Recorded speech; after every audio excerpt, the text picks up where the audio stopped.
La parole est maintenant à notre collègue Catherine Morin-Desailly pour le groupe de l'Union centriste. Monsieur le Président, mes chers collègues, ma question concerne plusieurs ministères, mais s'adresse à Madame la ministre de la Culture, qui a tutelle sur les collections publiques. En juillet 2020, pour célébrer le 58e anniversaire de l'indépendance de l'Algérie, la France a restitué à Alger 24 crânes détenus au Musée de l'Homme, supposés être ceux de chefs de la résistance tués pendant la conquête coloniale. Or, une enquête du New York Times vient de révéler que la majorité des crânes ne seraient pas ceux de résistants, mais non identifiés ou d'origine incertaine. Certains parlent d'imbroglio, de procédures imparfaites, d'autres de scandales d'État. Il semble que le travail du comité d'experts scientifiques franco-algériens, qui œuvrait depuis 2018 à l'identification des crânes, condamnés à la plus stricte confidentialité, a été écourté. Pourquoi ?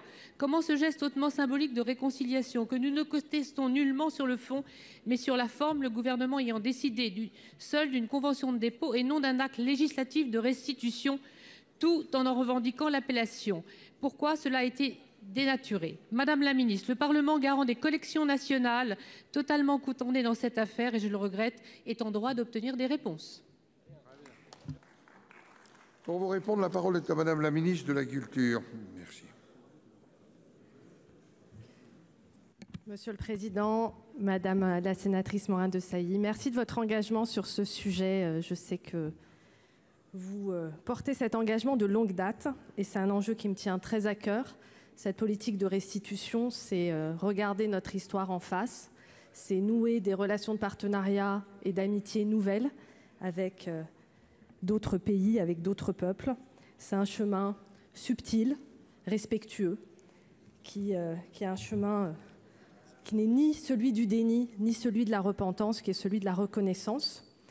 Je voulais vous apporter quelques précisions sur le cas des crânes algériens qui ont été déposés et non pas restitués, en effet. Les autorités françaises et algériennes ont mis en place en décembre 2017 un comité mixte qui était chargé d'identifier formellement ces restes humains dans les réserves du Muséum national d'histoire naturelle. Il y a eu un travail d'étude rigoureux qui a duré 18 mois. La commission est arrivée à la conclusion que 24 crânes sur 45 remplissaient toutes les conditions pour être restitués, mais c'est sur cette base consensuelle et documentée qu'ils ont été remis sous la forme d'un dépôt à l'Algérie. Il n'a jamais été dit le contraire. D'ailleurs, je vous renvoie aussi au communiqué final du comité intergouvernemental de haut niveau qui précisait aussi ce terme de restes humains présumés algériens conservés dans les collections publiques françaises au paragraphe 19. Donc on avait pris toutes les précautions nécessaires sur ce sujet. Au-delà de ce cas spécifique, et nous aurons l'occasion d'en reparler, nous allons travailler ensemble à des lois cadres pour poser une doctrine, une méthode, des critères de restituabilité pour qu'à l'avenir, sur différentes catégories de sujets, que ce soit les restes humains, que ce soit les biens spoliés juifs, un cas très différent, ou que ce soit les biens pillés pendant la colonisation en Afrique ou pris de façon illégale ou illégitime, nous aurons de riches débats pour définir ces critères et une orientation qui pourrait être celle d'une loi cadre sur chacun de ces trois sujets. Je vous remercie. Madame Morin-Desailly. Je me réjouis enfin de ce travail partagé. Le Sénat, comme vous le savez, a engagé des travaux très importants avec mes collègues Pierre Ouzoulias, Max Brisson et plusieurs autres collègues et le soutien de notre président de commission Laurent Lafont. Nous avons d'ores et déjà formulé des propositions et un texte de loi voté à l'unanimité en janvier dernier sur la question des restes humains dits sensibles. Ce texte aurait été complètement voté, il aurait résolu complètement la question de restitution des crânes à l'Algérie.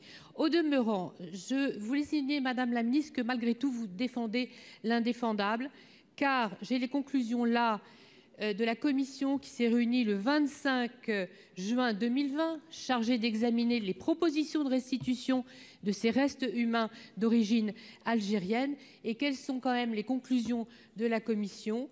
Elle dit bien: la commission alerte sur le risque de protestation sur le caractère précipité et autoritaire de l'opération.